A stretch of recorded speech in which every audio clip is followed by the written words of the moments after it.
Hello, everyone, and welcome to a very special episode of BattleWalks, a special destination with a special guest host. We are doing Arnhem, Operation Market Garden, the World War II invasion of Holland, the big Allied ploy to win the Second World War in one fell swoop. And joining us to talk all about it is Battlefield Guide to the Stars. It's Joe Hook. Joe, great to have you back on the show.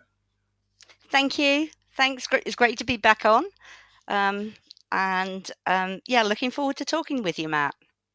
Now, this is a very special battlefield for you, isn't it? I should say at the outset, it's one that I haven't actually been to. I've been to a small part of the Market Garden area in the Netherlands, but I haven't actually been to Arnhem and this area. So it's going to be a really fascinating one for me. I'm really joining the listeners in learning all about this. It's an area that you love on the battlefields, though, isn't it, Joe? Yeah, it is. It's one of the very first battlefields I really got to know in depth, and I didn't initially want to do it because, um, it's very closely knit to the parachute regiments, and it was something that had really not uh, taken my notice really, and I got to do it because I was working for a tour company who wanted a guide embedded in Germany to take military groups. And so I thought, okay, I'll go and do the recce. Went over there and I fell in love with it. It's a battle of what ifs. It's actions that are just astounding. And the area it's fought over, certainly for the British, so I'm just talking about the British today, um, is walkable and it hasn't changed a lot. Well, let's start by you giving us your really quick potted history of this area. What was Market Garden all about, and what's the area we're going to specifically be walking today? Okay, so very quickly in a quick summary, Market Garden is once we've broken out of Normandy, we've really pushed a battered German army up through for the British up through to Belgium. But at that point in time, our supplies we're still being resupplied back from Normandy, and really there's a question of do we have a broad front push, which we can't do because of resupplies. And so Montgomery comes up with a plan, and that is to drop a carpet of airborne troops, 2 American divisions, 1 British division, up a pencil-like area from the Belgian Netherlands border up through, in the hope that they can outflank the Siegfried line and head into Germany. So airborne troops dropping, capturing vital objectives that ground troops are going to then push northwards up a 64-mile corridor. The hope is to be in Berlin by Christmas. And the really important question, Joe, were they in Berlin by Christmas? No, no. But there is a what if to that, which I shall probably come on to towards the end of the show. Montgomery said it was 90% successful, and I would say it was 75% successful, definitely. Okay, but it didn't achieve quite the great victory that the Allies had envisaged. No, it didn't achieve the outcome they'd envisaged, but it did liberate a large part of the Netherlands. Well, we're going to be focusing on the area around the city of Arnhem, and this is the British area of operations. Tell us a little bit about what went on here and the overview of the ground we're going to be walking. So most of the ground is it's not as flat as you would think of it is in that part of the Netherlands. It is a little bit rolling.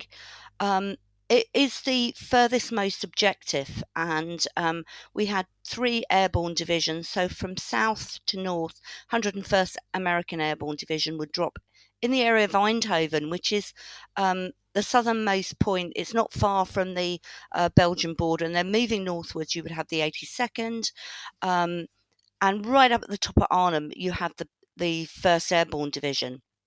And the idea is that ground troops are going to move up through those vital, which we hope to be captured objectives, mainly bridges over the main waterways, until they get to the Arnhem Bridge, held by the 1st British Airborne Division, or hoped to be held by the 1st British Airborne Division, at which point they'll cross the bridge and then armour 30 Corps, commanded by a guy called General Horrocks, will pass through them and head on to into the industrial heartland of the Netherlands.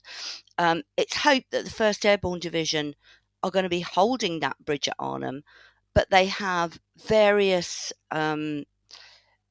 various obstacles or things that happen after their drop that mean that only the northern end of the bridge is held by them. And that's something I'm going to be chatting to you about a bit later on. Well, it's good walking country, isn't it? As you mentioned, it's great to get out and stroll around, and it's a relatively compact area. Let's get on with it. Let's start walking because I'm fascinated to hear about this. Where are we going to begin our tour of the Arnhem battlefield? Okay, so we're going to be begin our tour on a road called the Wolfhazelweg, and it's Drop Zone X, X-ray for the men of the 2nd Parachute Battalion. And we start at a little car park. There's a little car park, pretty nondescript car park. It's a beautiful area. It's all heathland, a bit like, very similar to the land these men would have trained on in areas of Aldershot prior to coming out to Market Garden, or very similar to the areas where the Paras had their headquarters. But it is all heathland, little quite affluent villages. So Wolfhazer is the nearest village.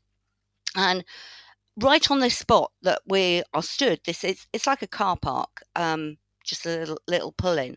At about 12:30 on the 17th of September, if you'd looked up in the sky, you'd have seen 180 men of the Pathfinders coming down. And what their job is to do is to parachute drop in to certain areas known as DZs, drop zones for parachutists, landing zones for gliders. And their job is to actually mark out the area, and they'll use various pieces of equipment, eureka beacons, marking lights for the incoming main assault, which is due to drop about 40 minutes after those Pathfinders originally first of all drop. And this is where we stood this morning, where the Pathfinders would come in. It's a Sunday afternoon. It's a sublime late September Sunday afternoon. The area has been bombed that morning, pre-drop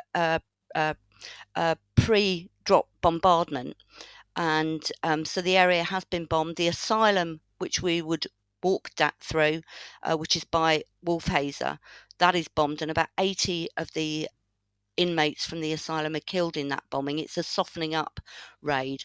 But actually, this is a Sunday afternoon. It's that late September, a Sunday afternoon. The local people are not expecting anything to really be happening. How many paratroops dropped in this area, Joe, and on how many drop zones? So, off the top of my head, so you're talking about thousands of paratroopers. So the area, the division is about 10,000 strong, but not the whole of the division will be dropping on that one day. That's one of the problems with Market Garden, is the division is going to be dropped over a course of 3 days. And obviously, by the time you've got paratroopers dropping out of the sky on the second day, you lose any element of surprise because there are German troops within the area. They're also going to be dropping something like 8 miles from the Arnhem Bridge, again, which means that they're going to have to get to the bridge itself. And that, again, if you've got German troops in the area, which we know about them, but we believe they're quite low-level troops, again, you're going to lose that element of surprise. So over the 3 days, about 10,000 troops are going to be dropping on a number of different DZs and LZs. So DZX, which we'll be standing at now, will be turned into a landing zone for gliders on the second day. And then on the third day, you will have men who are attached to the 1st Airborne Division, 1st Independent Polish Parachute Squadron.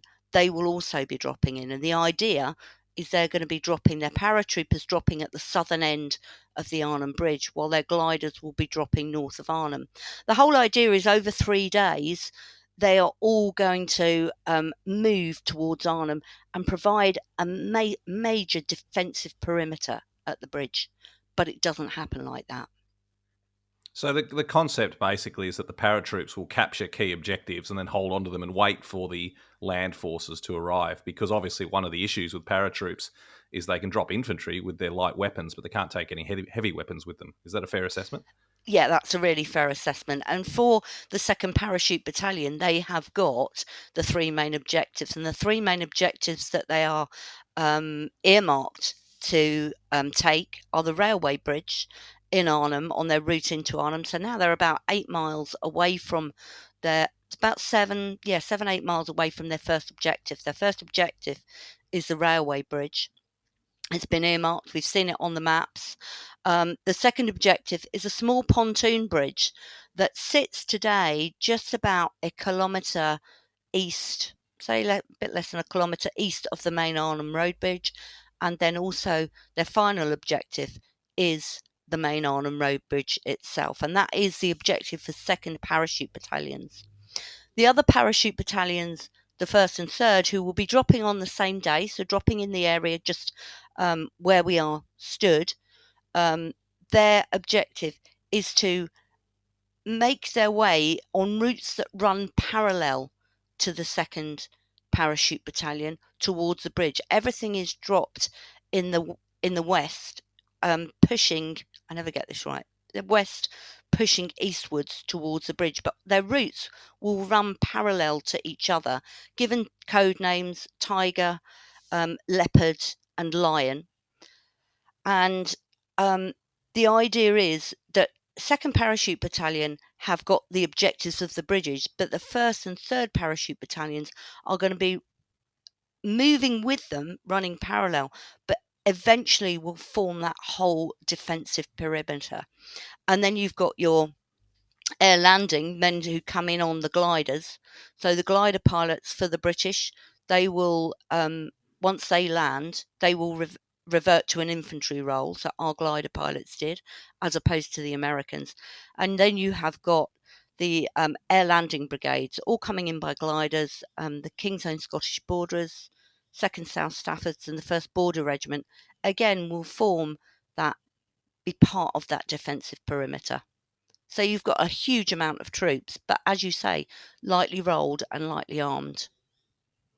So we've had a look at the area where the Pathfinders came in, obviously a vital part of the opening phases of the battle. What's next on our tour?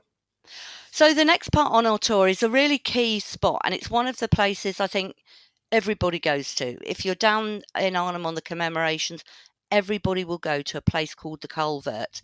So from where we are at the moment, we head down into the village of Wolfhazer itself, and we turn left across the railway line, and then there's a little road called Johannahoveweg, and it goes into a track that runs parallel to the railway line. And on the 17th of September, Urquhart, who is the divisional commander for the 1st Airborne Division, he knows that his parachute battalions, 1st, 2nd and 3rd, are going to take quite a while to rendezvous and get to the bridge. So he's earmarked his recce squadron, who is a guy called Goff. The commander is a guy called Major Goff. And he said to him, I want the recce squadron to get in their jeeps, so their jeeps come down by glider, and marry up with them as quickly as possible and race to the bridge, almost in a coup de main attempt to hold the bridge and await these slower oncoming parachute battalions. And it's at this point, if we walk down this track, it's a dusty track. Again, it hasn't changed a lot. It dips down and then it dips up again. Where it dips down, so you're on the northern side of the railway line, to your right, there is a culvert, a little bridge, and it is tiny. I'm 5 foot, and I'm the only person I know that can walk under it standing up. You have to bend your head. You can get a Willys Jeep under it. But to your left, you come into an open area of heathland. And when the paras dropped, when 1st Airborne Division dropped on that morning, they know that there are German troops in the area. The one key German troop in the area is a guy called SS Captain Kraft, Sepp Kraft, and he commands the 16th SS Training Battalion, and he's got his men deployed in the area of the drop that morning. Just by sheer coincidence, they're practicing anti-invasion, anti-airborne drops that morning. He's got about 345 men under his command, and the place where we walk down this track. To your right, you've got the railway embankment with the culvert. Then to your left, you've got an area of high ground. And he deploys his men on both this area. And the high ground is to the left of the path we're going to walk down. and to the right you've got the railway embankment. So basically he deploys them there, and it's a classic ambush position. Once the airborne drop, it's Cresswell is the guy who is, I'm pretty sure his name's Cresswell. He's the guy that is earmarked to marry up with his squadron, the Recce squadron, and race to the bridge. And he's got about 3 jeeps with him. And he takes the first jeep. There's a bit of confusion with the jeeps marrying up. Some of them don't appear straight away. But he takes the first jeep that appears. He tells his wireless operator, Arthur Barlow, he said, you wait for the other jeeps. He grabs another couple of men with him, and he races to the bridge. And 2 of his jeeps have gone on in front of him. He leapfrog through them. He goes down the track, and he's the lead jeep. And he enters this area of heathland, and he literally enters a killing zone, because as his jeep goes past the Germans who are ensconced on the railway embankment in this piece of high ground, they open up on him. And there's a firefight with the jeeps coming on behind. But the consequences of it mean it's now left to the 2nd Parachute Battalion to make their way to the bridge. And also the enemy are now on full alert. I think the Pathfinders drop about 12:30. The main assault drops about 1:30. By 2:30, the SS Corps commander who commands this 2 armoured divisions, the 10th and the 9th, by 2:30 he's already sending out orders for his men to deploy to stop the Paras reaching the bridge. So where we are in this culvert, again, it hasn't changed. Everybody comes down here for commemorations. You get the Dutch, they go driving their Willys jeeps through. If you lay the windshield flat, you can go through. But it's a real iconic spot for this battle. And it also has, it will also play a big part.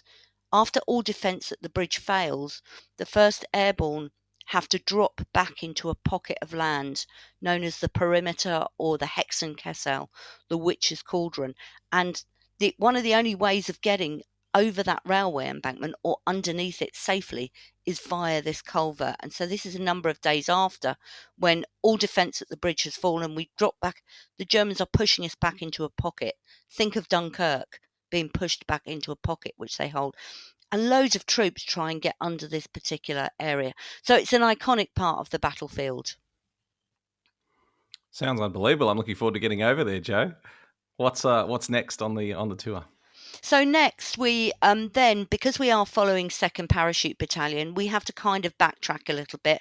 We go past the original drop zone. So we take our, if you're in a car, you can bypass it a little bit, but we go past the place where we were standing, where all the RV happened, the drop zones, and we enter a village called Helsum and Renkum.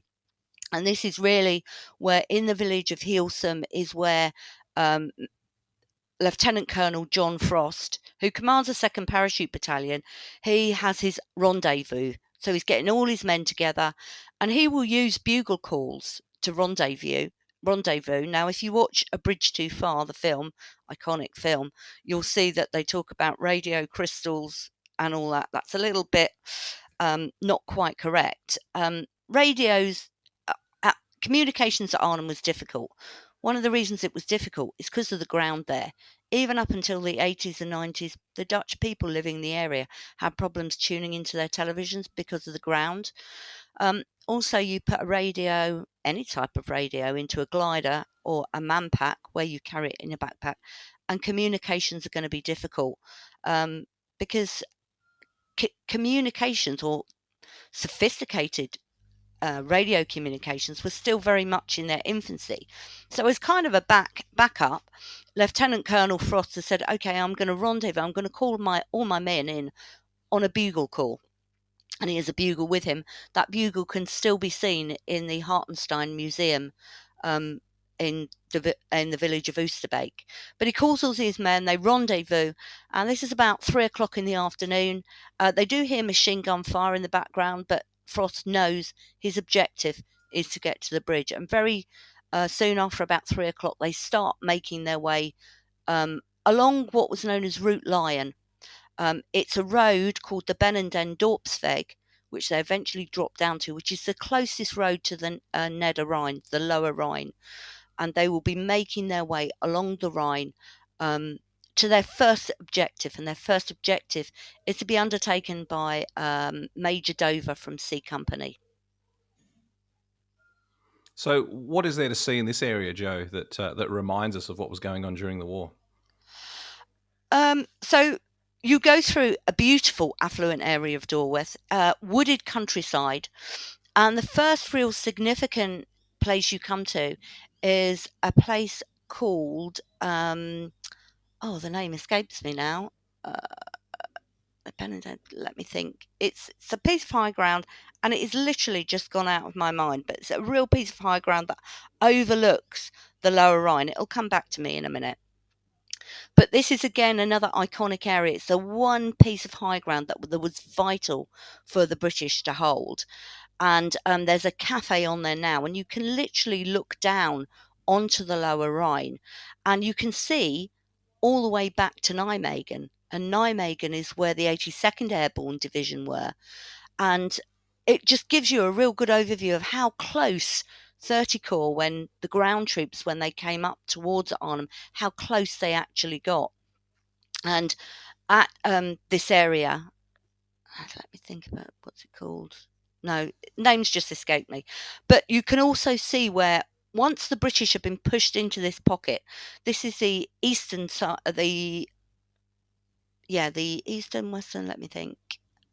Anyway, it's the eastern side of the perimeter.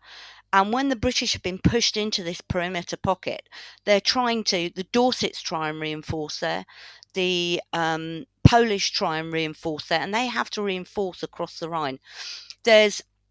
When the 1st Border Regiment get there, they hold this particular area until they're pushed off there by German troops. Both sides know, because it's a piece of high ground, how important it is. And that's the first place we stop. And I always stop there and show people, that Rhine is literally just below us. Nijmegen is 11 kilometres. On a clear day, you can see Nijmegen, and you can just see and almost feel how close the British ground troops got to actually relieving the airborne troops who were at this position. As we make our way along. Are there any memorials in this area, Joe, to the troops who fought there? Yeah, so you have a memorial at this particular position. There's a cafe up there now, so you've got a memorial to the 1st Border Regiment, who held the position until eventually they were pushed off by German troops, but also to the Dorset Regiment. And it was the Dorset regiments that tried to reinforce this perimeter. So there's 2 memorials on the cafe that you can stand, and quite a lot of people take photographs. Around the time of the commemorations, you'll often see wreaths at the area. And where to next on our tour of the battlefield? Right, so next we drop down, carrying along on this road that runs parallel to the Rhine. And another real iconic place is a place known as the Torhorst House.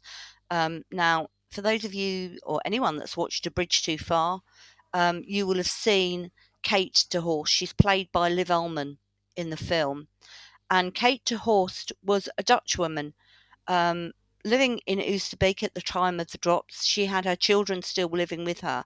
Her husband had seen the parachutist dropping out of the sky, realised what was going on, immediately donned an orange armband to denote he was Dutch, and had gone into Arnhem to see what help he could give to any resistance in Arnhem itself. And Kate is left with her 3 children. And during the battle, the medical officer for the 1st Airborne Division, a guy called Graham Warwick, he knocks on her door and asks her, if possible, if she would be able to take in casualties in the cellar in her house. And eventually, when things didn't turn out at Arnhem quite as the British Airborne Division wanted it to turn out, they didn't. When all defence at the bridge had failed, her house became a regimental aid post, and something like 57 soldiers were buried in her garden. after the battle. But throughout, she provided comfort to the troops in the cellar. She would read to them from the Bible. She would hold men's hands, and they died in her house. And it's a real iconic house, still owned by the same family. And they were quite a tragic family because Kate, after the war in the 90s, was tragically killed in a car accident just outside her house. And her son was killed after the war out on the fields behind the house, was killed by a mine, probably from the Second World War. But she is a real, she was an iconic figure.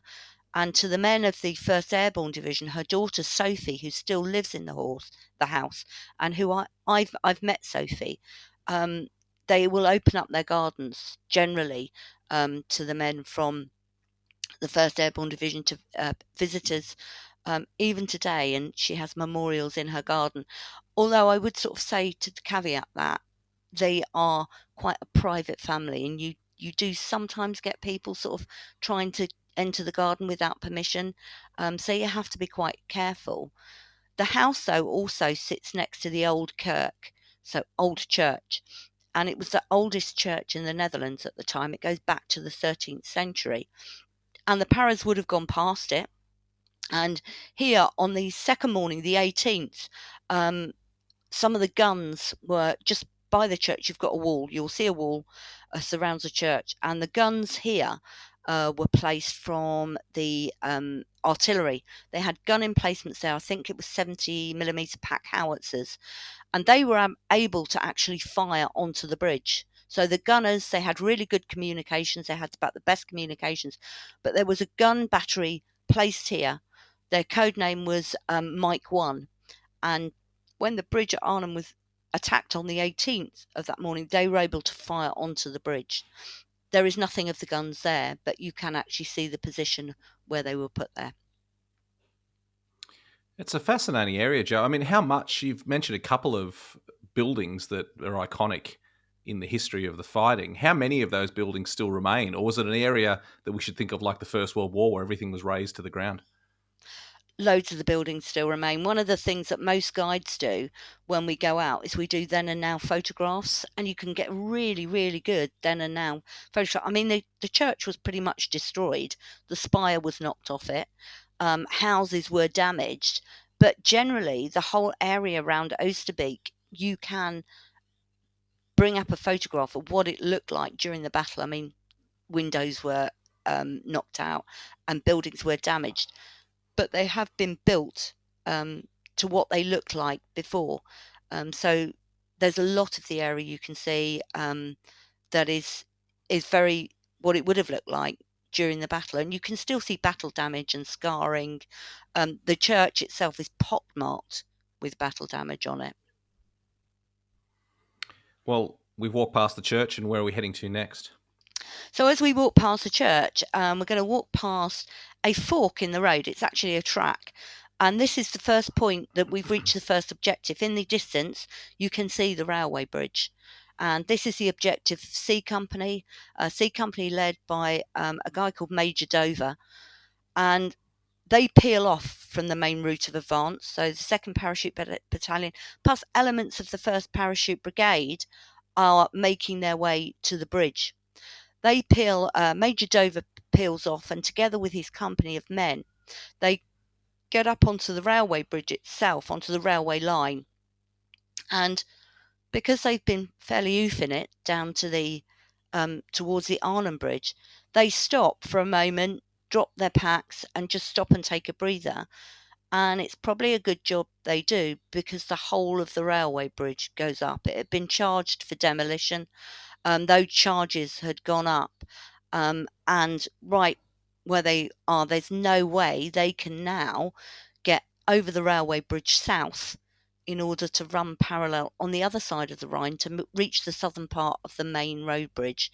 So their first objective is already destroyed.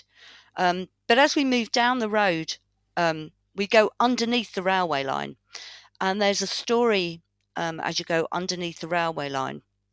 This is the first point, really, that 2nd Parachute Battalion are going to experience enemy, come into contact with the enemy, and it's from the railway line. And Lieutenant Peter Crane, he goes up onto the railway line with his platoon of men, and in his platoon, he's got two brothers, Tom and Claude Grunart. And their story is a fairly, it's a well-known story. Both of them were tin miners from Cornwall, and they enlisted at the same time. So their army numbers are just one number apart. And they're twins. They were born on the same day. And they go up onto the railway line with Lieutenant Peter Kane. And the railway bends round into Arnhem. And on that bend, there's two kind of stories here. One is that the Germans open up with machine gun fire, and the other story is that a German walks towards them with a white flag, offering to surrender. And anyhow, Tom Grunart goes forward, and as he goes forward, he's hit by enemy machine gun fire, and he lies on the railway line, mortally wounded. And Claude hears his brother screaming, and obviously runs towards to see what he can help him, and he is also hit, and he is also killed. And they're buried today at the Oosterbeek Commonwealth War Graves Cemetery together. Obviously, their dates of birth are the same, their date of death is the same, and their army serial number is one number apart. And that is a popular story. Everybody goes to visit the Grunart twins. But many years ago, I think it was on the 60th anniversary, I took out the Parachute Regimental Association of Cornwall. So where they would have, had they survived the war, they'd probably been part of that association. And one of the passengers was on board, and she had been the lady that Tom, prior to going to Market Garden, Tom and Claude had got a bit of downtime, and they'd gone back home. They'd got a 48-hour pass. And they were stood on the railway line. They were stood at the railway station to go back to 1st Airborne prior to deployment. And she said, I knew there was something wrong with Tom. I knew he didn't want to go back. And I asked him what was wrong, and he said, I don't think I'm going to come back from this one. And she said, I remember saying to him, just go and catch the train. Go and catch the train. The war's going to be over by Christmas, and then we can come back and we can all celebrate properly. And she was on my coach, and we went as close to the railway line as we possibly could get, and she had a little cross, and she put it down, and all it said on it was, you should never have caught the train. How do you find that, Joe? I mean, you've had the rare privilege of speaking to a lot of veterans from this. I mean, these personal stories, we can walk the battlefields and we can see historic sites, which is always very moving. But those stories, those personal stories, must stay with you as you walk this ground. They very much do. I mean, I have been so privileged to meet a lot of the Arnhem veterans. So I've had friends who were, one in particular, I have to thank the introduction, Mike Peters, another of your guides for Matt McLachlan. He introduced me to a guy called Peter Clark. And Peter Clark was a really good friend of mine. And we became good friends because we both grew up a generation apart in the same area. And he would say to me, Joe, I used to ride my bike down Saltbox Hill, and I rode my bike down the same hill. We went to school just, about a mile apart from each other. And Peter Clark, I mentioned earlier, with the glider pilots, the British glider pilots, once they got on the ground, they took on the role of infantry troops. And Peter Clark was a medic. And so he looked after the wounded. And at the end of the battle, the 1st Airborne Division, the majority of them evacuated back across the Rhine, those that were able and fit to do so. But because Peter was a medic, he had wounded to look after. And so he had the choice, do I stay with the wounded and look after them and consequently be captured by the enemy, or do I evacuate myself? I'm fit, I'm able to do so. Do I go back across the Rhine with the rest of the division? And he stayed and looked after the wounded. And consequently, he became a prisoner of the enemy, and he was taken to one of the stalags in Germany and eventually was liberated by Americans at the end of the war. And after the war, he used to phone me up and I used to phone him up, and we used to email each other all the time. But he kept a diary, and he said to me, Joe, and he had this very clipped English accent, very, that kind of 1930s black and white film accent. And he said, "Joe, I really do need to get this diary transcribed." And I took it off him and I transcribed it all. And so Peter died about 2 or 3 years ago now, and I remember the morning he died. But I'm so glad I transcribed that diary for him, because it's now in perpetuity at the Airborne Museum. It's on a website called Paradata, and anyone can look it up. So there's a little bit of his history still lives on. That's wonderful, Joe. Well done. That is obviously an incredibly significant connection. I'm jealous of the connection you've had with these heroes of Arnhem. And speaking of these guys, where are we heading in their footsteps next? Okay, so we leave our first objective. That's the railway bridge, and the second objective is the objective of B Company. Is the pontoon bridge. Now, the pontoon. There's nothing left of the pontoon bridge today, but to mark it is a bridge. It's a modern day bridge. It's called the Nelson Mandela Bridge, and it's a modern day 1970s structure. But that is virtually the position as we're walking down now. We're entering the outskirts of Arnhem. We've passed a building called St. Elizabeth's Guest House, and at that point, the road splits, and you've got a high point of the road and the lower road, and we're going to follow the lower road. But at that point where we pass St. Elizabeth's Hospital, the 16th Parachute Field Ambulance, they peel off, because St. Elizabeth's Hospital, again, a really iconic building, and its facade is exactly the same today as it was during the battle. That's been earmarked for them to set up a field hospital there, and most passengers, 100%, 99% of passengers will visit the St. Elizabeth's Hospital, because it's also the area where later on in the battle, General Urquhart, the divisional commander, he gets trapped in a house just by St. Elizabeth's Hospital, which means he's out of the battle for a full 24 hours. It's all around this area, but for us, we're following 2nd Parachute Battalion. The Nelson Mandela Bridge earmarks the spot where the pontoon bridge is, B Company's objective. By the time they get to it, however, the centre section of the bridge has been destroyed. So there's the second objective that we're unable to take. So everything now hinges on the 2nd Parachute Battalion being able to take the main Arnhem Road Bridge. And what happens in that chapter? We're getting to the crescendo of the fighting. Tell us about the 2nd Paras and the Arnhem Bridge. Yeah. Okay, so Frost has got a depleted 2nd Parachute Battalion. He's got most of his C Company are still back trying to at the railway bridge. B Company has peeled off and had peeled off to take the pontoon bridge. So Frost has got what's left of his men together with elements of 1st Parachute Brigade. He gets to the bridge. He begins to form a defensive perimeter. Now, this defensive perimeter means that they're going to enter houses, they're going to knock out glass windows, they're going to start to get the houses ready for defence. And at the moment, Frost knows he's only got the northern end of the bridge. He needs to take the southern end of the bridge, and various attempts are made. But the very last attempt is made by 2 glider pilots manhandling a 6-pounder anti-tank gun up onto the bridge, and the steps are still there where they took this gun up. They'll turn the gun at 180 degrees and fire onto a pillbox on the bridge where already enemy troops have been spotted. At the same time that they manhandle this gun up onto the bridge, I think his name's Sapper Wilkinson, I'm pretty sure his name's Sapper Wilkinson, will fire a flamethrower from the eastern side of the bridge into the pillbox. This happens. It doesn't work out quite as well as they want, because there's an ammunition bunker right behind it, and the whole lot goes up like the 4th of July fireworks party, by which time the enemy is now fully on alert.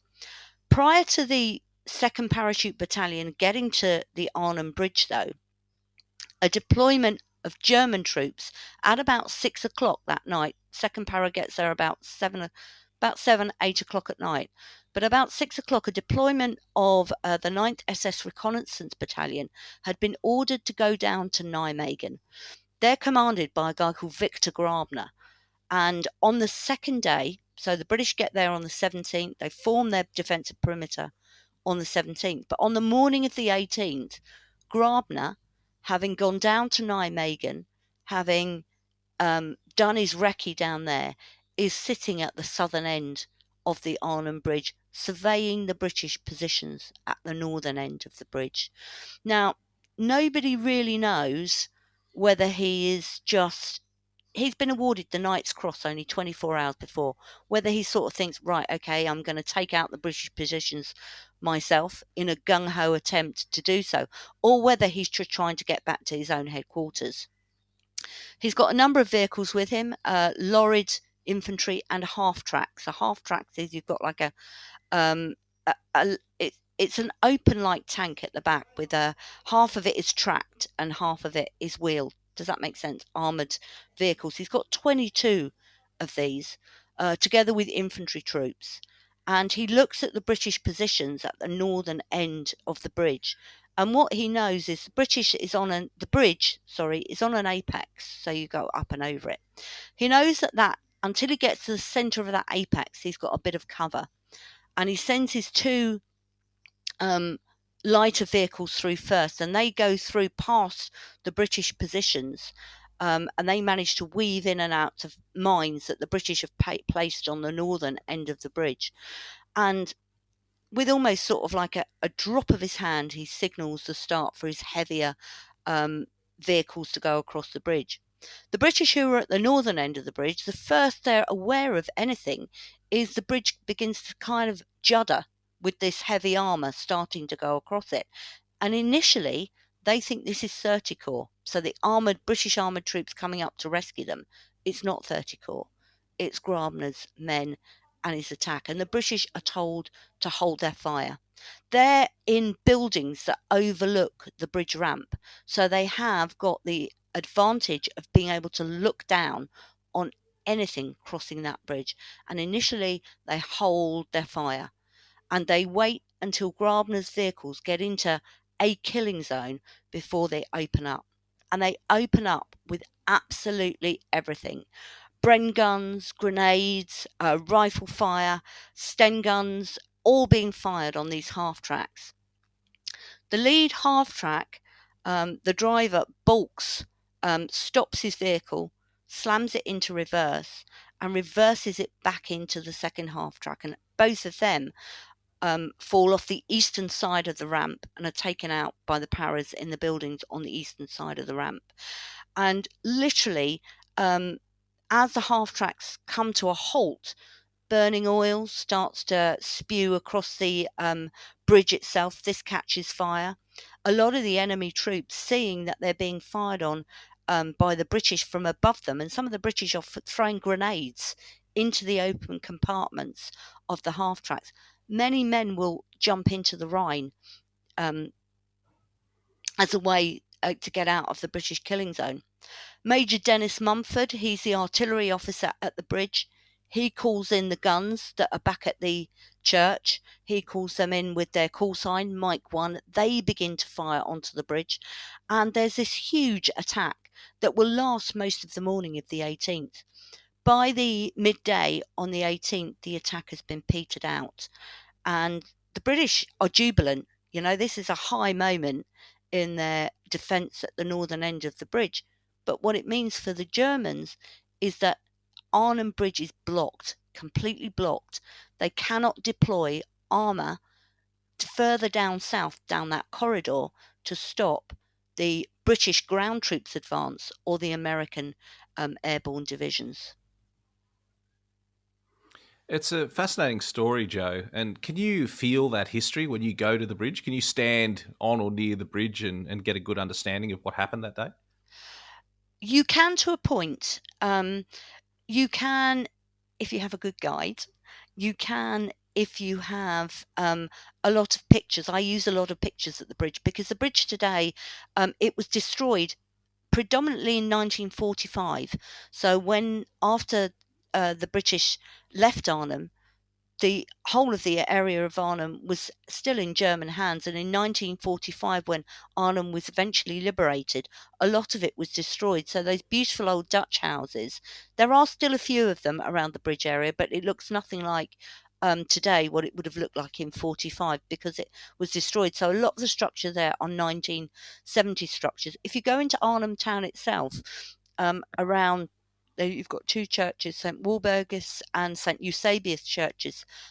There's still battle damage on those, but to a point you can, but to a point it has been built up with this 1970s quite ugly architecture. So I use a lot of pictures when I'm there.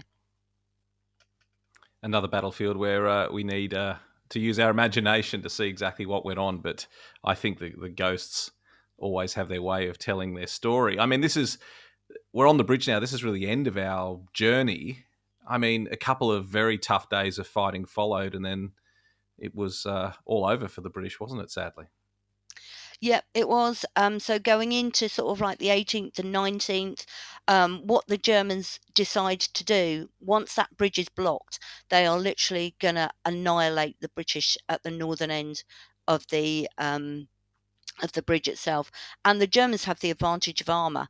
Now, the disadvantage for the armour is in 1945, some of these roadways to get into the bridge, to filter into the bridge, are narrow with high Dutch houses. So very difficult for the armour to penetrate. But they start penetrating on the eastern side of the bridge, and they will literally come in under the main ramparts of the bridge, fire, infantry go in, literally lobbing grenades through the buildings that the British are in. And if you're quick enough, you can catch it and lob a grenade out again. And it's fighting from house to house, from room to room. One of the, I don't use the word heroes a lot because I don't think British soldiers like to regard themselves as heroes, but one of the main characters here on the bridge, well, there's two main characters. One of them is a guy called Greyburn, and Greyburn sees the Germans coming underneath the bridge and trying to place demolition charges under it. What they want to do is take out the ramp, not the actual bridge itself. And he, together with a bunch of engineers, they try and destroy these demolition charges, and he effectively withdraws his men under enemy machine gun fire. He would have been one of the proliferate characters at the start of the when the British first got to the bridge trying to get to the southern part, but he's killed in the battle. His name is Greyburn, and he would be awarded the Victoria Cross for his actions on the bridge. If you watch the film A Bridge Too Far, he is a mishmash of the character Tatham Water, who is the man that carried the umbrella. So in A Bridge Too Far, you see the man that carries the umbrella. He also wore a bowler hat, Tatham Water. He would survive the war. Now, in the film, he gets killed, but he survives the war, and he has a fantastic story all his own. That there's a book recently been published on him because he manages to escape the enemy, and he's taken in by Dutch resistance, and eventually in the October of 45, Tatham Water, together with a guy called Tony Hibbert, will lead the largest escape attempt of the Second World War in an operation called Operation Pegasus, where the Dutch had looked after a lot of these men who'd been at the bridge and had managed to escape. But that's another story for another day. The eastern side of the bridge gradually is pretty much destroyed, and they're just small pockets of men that remain on the western side of the bridge. And the idea, Tatham Water, together with Gough, come up with an idea to withdraw the men from the bridge itself in the hope that they may regroup again on I think about the 20th of September, regroup and still form that defence at the bridge. But really, by the morning of the of the 20th, all defence at the bridge has literally been destroyed. The British have managed to get up to Nijmegen, which is about 11 kilometres to the south, but really all defence at the bridge is destroyed, and men are told to make their way to a pocket in a place called Oosterbeek. They will form a perimeter there and hold out really for another 5 or 6 days there in another part of the battle. Many of those at the bridge, of the 740 men at the bridge, only 150 remain. The rest will be taken prisoner, killed, or wounded.